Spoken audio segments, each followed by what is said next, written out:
J'en profite pour voilà, introduire une question d'un des élèves de l'Institut privé Alif. Salam alaikum. Je voudrais poser une question. Que conseillez-vous aux parents qui accueillent un nouveau-né?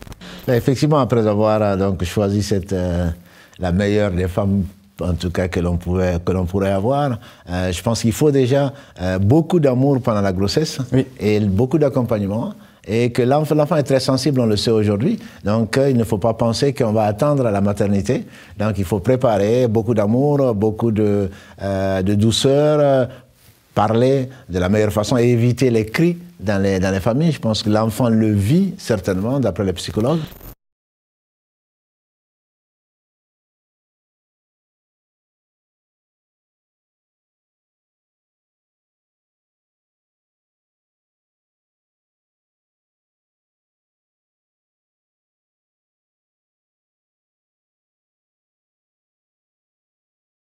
Bismillah wa salatu wa salam ala rasulillah.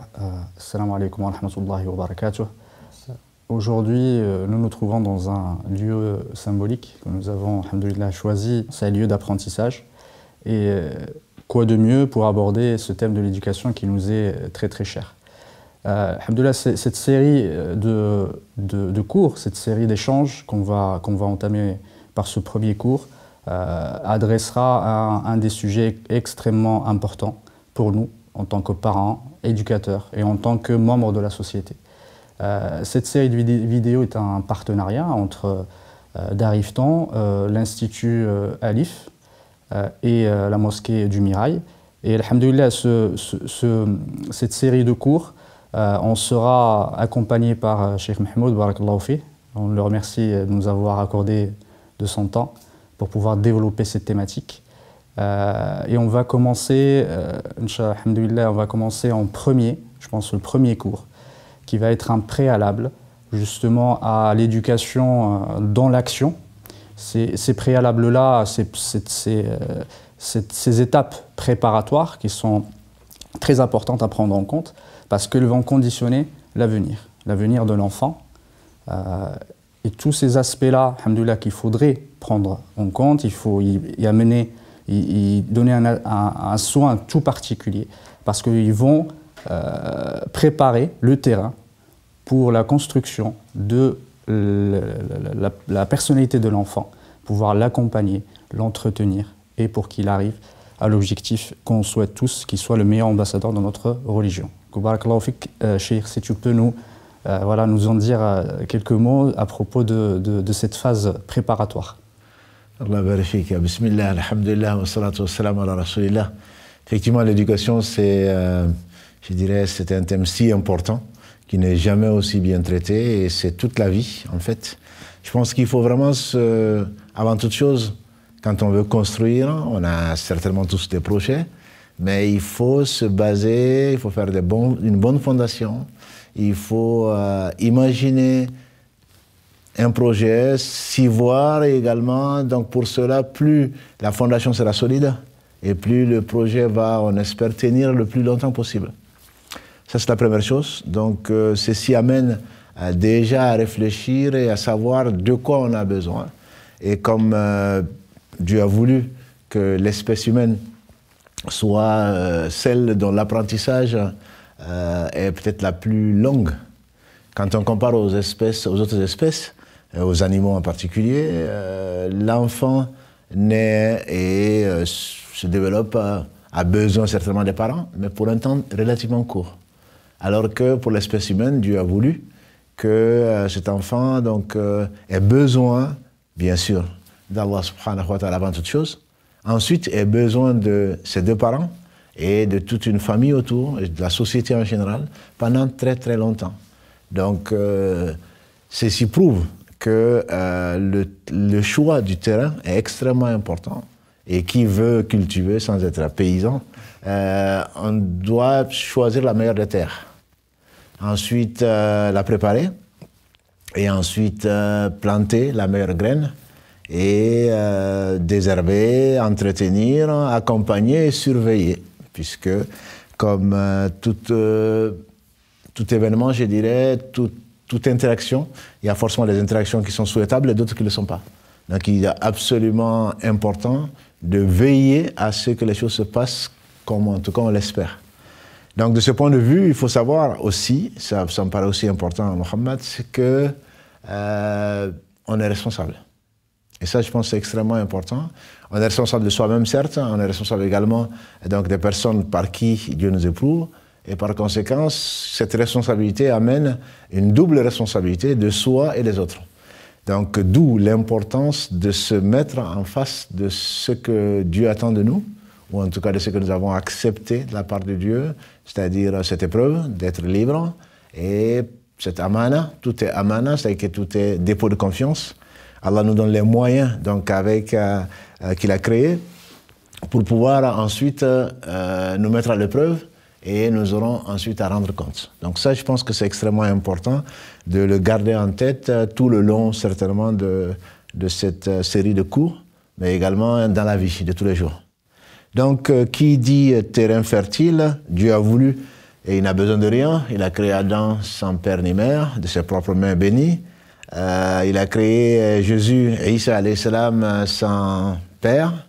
Il a créé Ève, Hawa, sans mère. Donc si Dieu veut une chose, il suffit qu'il dise soit elle est.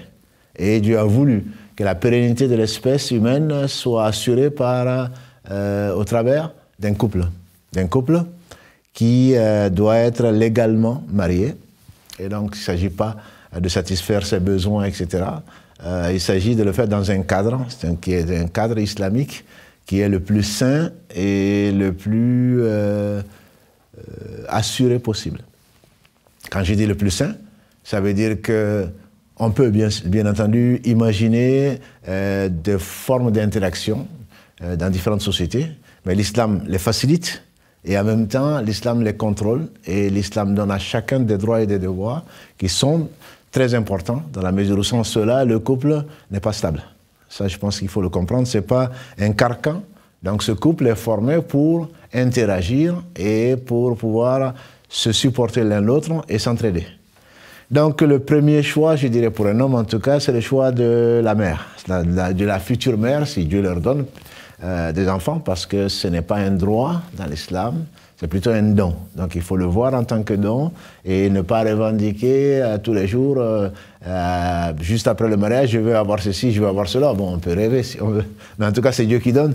Donc des filles à qui il veut, des garçons à qui il veut, donc garçons et filles. Et s'il veut éprouver quelqu'un, il peut également le rendre stérile ou en tout cas ne pas lui donner ce qu'il espère. Et c'est certainement le meilleur pour lui, même si c'est plus difficile à comprendre. Et donc, c'est avant tout le choix de la mère. Le choix de la mère, puisque c'est une des pièces, pour ne pas dire la pièce principale du couple, pour sa solidité, pour son épanouissement, pour son bonheur. Et je pense qu'on ne donne certainement pas, dans nos sociétés contemporaines en tout cas, assez de place à la mère, surtout au choix de la mère. Et comme l'a dit le prophète sallallahu alayhi wa sallam, qu'Allah le bénisse et le sauve, en substance, cette vie est éphémère. Elle est éphémère, ce qui s'y trouve. Il n'y a que la vraie vie, c'est l'au-delà. Mais parmi les choses éphémères, la meilleure des choses dont l'homme peut disposer ou dont l'homme peut profiter, c'est une épouse qui est pieuse. Donc ça, c'est le voir déjà comme ça, je pense, ça nous fait respecter nos sœurs, respecter nos mères, respecter nos filles et les préparer surtout. Donc pour une vie meilleure. C'est qu'il n'y a pas de vie meilleure, il n'y a pas de vie à proprement parler sans une mère dévouée, une mère pieuse, donc qui connaît son Seigneur et qui cherche son agrément, puisque la vie n'est pas toujours facile. C'est pour cela que le prophète, que Dieu le bénisse, dans ce qui a été rapporté de façon authentique dans le Bukhari, dans Muslim, dans d'autres recueils de hadiths, le prophète sallallahu alayhi wa sallam a dit qu'on choisit une mère, pour une femme plutôt, il a résumé ça en 4 choses. Donc la beauté, c'est ce qui saute à l'œil, et c'est ce qui intéresse beaucoup de gens, en tout cas à première vue. C'est l'aspect extérieur et l'aspect attirant. Le lignage, c'est la fille d'eux, voilà. Il y a également donc la richesse, ça peut servir. Absolument. Surtout aujourd'hui, dans la mesure où l'homme a tendance à vouloir profiter, de ne voir que ce bas monde, Et donc, plus la fille et ses parents seront riches, plus il peut espérer avoir une vie, une belle vie. Or, il n'y a de vraie vie que la vie de l'au-delà. Et puis surtout, l'intention n'est pas de profiter des autres, c'est de donner. Un musulman d'être un producteur et non un consommateur, comme malheureusement c'est souvent le cas. Et enfin, il a dit la morale ou la religion. Et puisses-tu ne pas être heureux entre, si je peux me permettre de traduire ainsi, si tu ne choisis pas la dernière, c'est-à-dire la moralité et la religion. Et donc ça, cela prouve. Bien entendu, si on peut réunir les quatre, ce serait encore mieux. Mais entre une fille de bonne moralité, une future mère de bonne moralité et une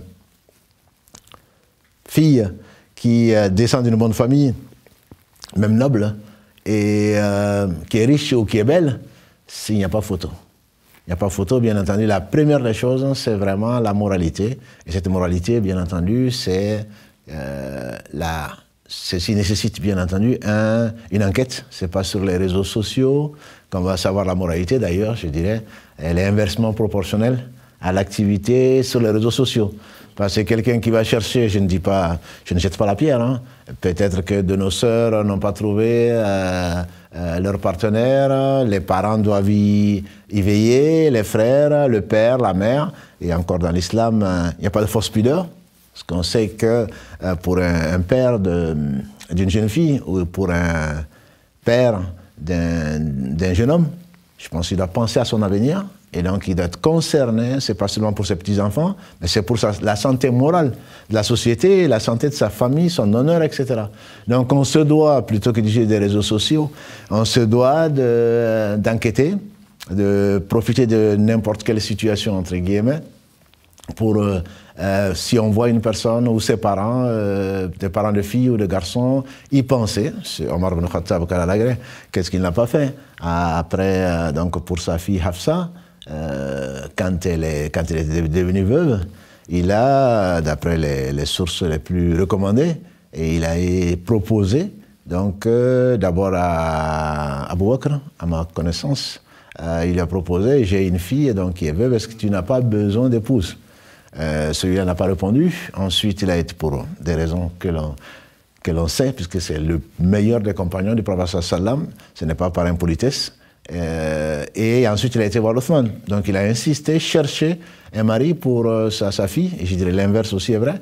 Et Othman qui dit non, puisqu'il venait de perdre l'une des fleurs de la société médinoise, qui est la fille, une des filles du prophète sallam, qu'il avait enterrée au retour des combattants de la bataille de Badr.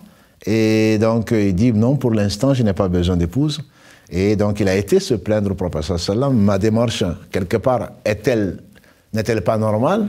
Donc, le prophète sallam lui a dit, il se peut que Dieu donne à Othman une femme meilleure que ta fille, et donne à ta fille un homme meilleur que Othman, qui a été finalement, on le sait, le prophète sallam. Et la parenthèse, Abu Bakr n'a pas répondu, parce qu'il a dit que si effectivement il n'avait pas l'information qu'il avait, il aurait probablement répondu. Mais le prophète sallallahu alayhi wa sallam lui avait confié, parce que c'était l'homme qu'il préférait de tous les hommes donc de la société, depuis la Mecque jusqu'à Médine, si le prophète sallallahu alayhi wa sallam ne lui avait pas confié qu'il attendait l'ordre divin pour demander la main de la fille d'Omar, il aurait certainement répondu. Voilà, donc c'est une parenthèse, le secret reste.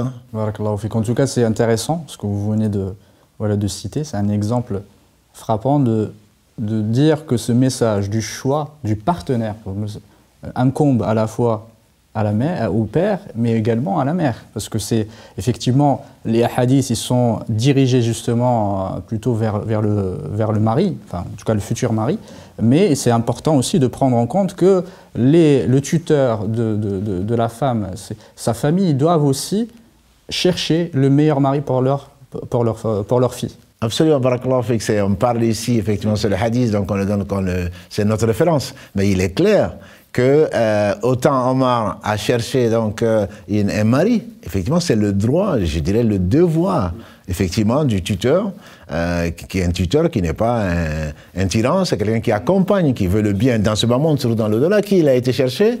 Il a été chercher les deux meilleurs hommes de la communauté sans discussion.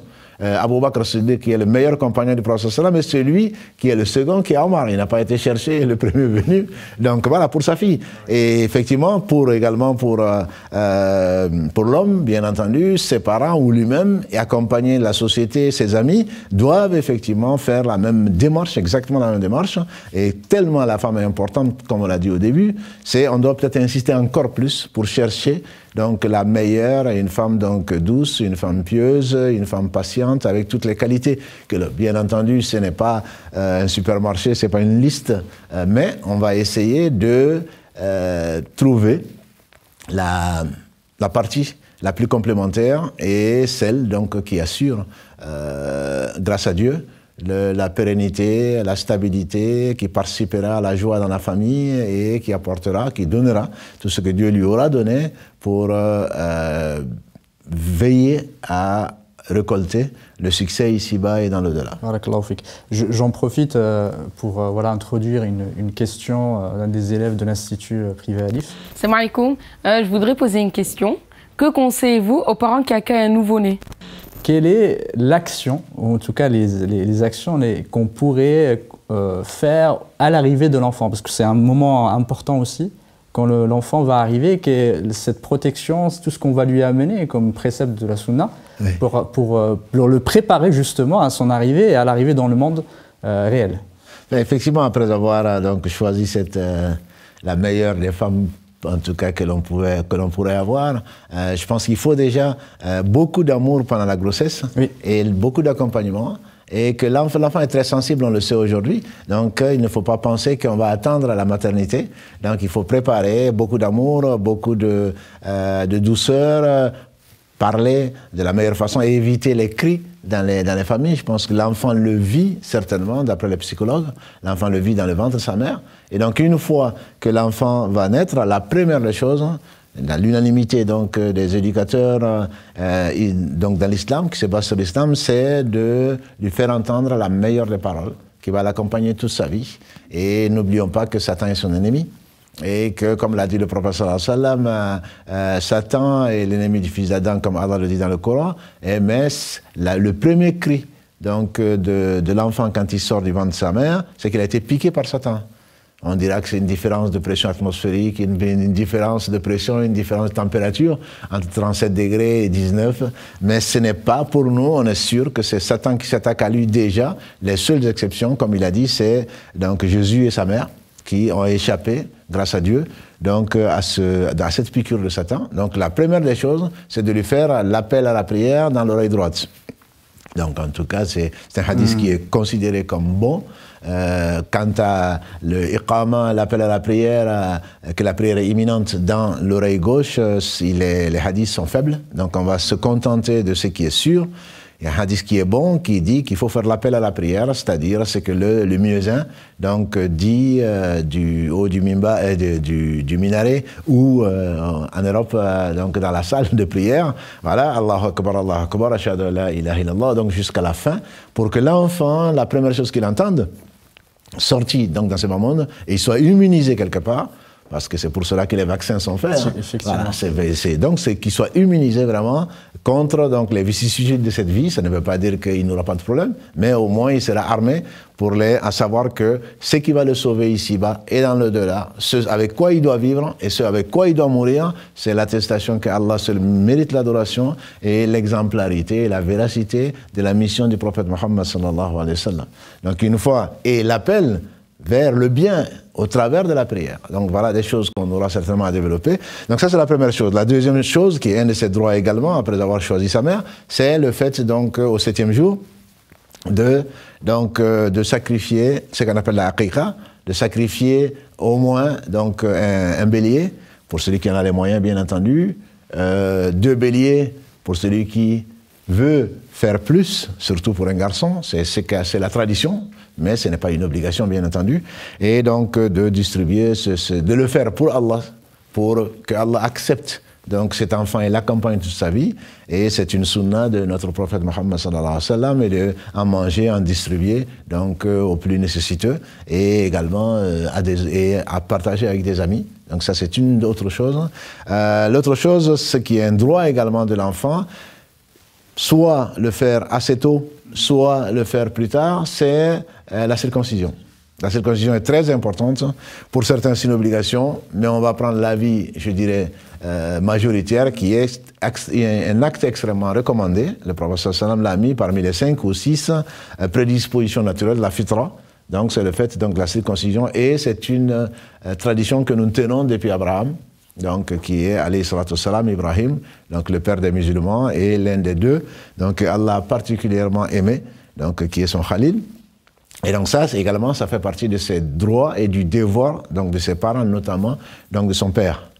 Ensuite, il y a au 7e jour, ou plus tard, mais au 7e jour, c'est le fait de raser donc voilà, l'enfant, et de peser ses cheveux et d'en donner le poids d'argent à plus nécessiteux. Voilà, ça, ce sont des choses qui sont très recommandées. Et bon, quant au tahnik, le fait donc de manger une date et d'empalir donc le palais de l'enfant, certes, il y a une divergence dessus. Certains disent que c'est une pratique qui est liée seulement au prophète, que Dieu le bénisse, et d'autres disent que non, puisqu'il n'a pas restreint une chose, il faut la garder, mais sur cela, donc ça fait matière à débat. Barakallahu fik, Cheikh, pour tous ces éclaircissements. Effectivement, on a vu la préparation, que c'est important, c'est dans le sens de la protection de l'enfant et de le préparer en fait vers l'avenir, tous ces aspects. Ce n'est pas seulement des pratiques, on va dire, coutumières, mais c'est quand on regarde la sagesse et la signification sont grandes et très importantes quand on les regarde de plus près. Barakallahu fik. Pour le prochain cours, Inch'Allah Ta'ala, je pense qu'on pourra commencer vraiment la phase de l'éducation. Et la phase préparatoire, on va dire, c'est connaître les principes importants que chaque éducateur, chaque parent doit avoir en tête et doit garder tout au long de sa vie en tant qu'éducateur. En tout cas, barakallahu fiik wa jazakallahu khayran wa assalamu alaikum wa rahmatullahi wa barakatuh.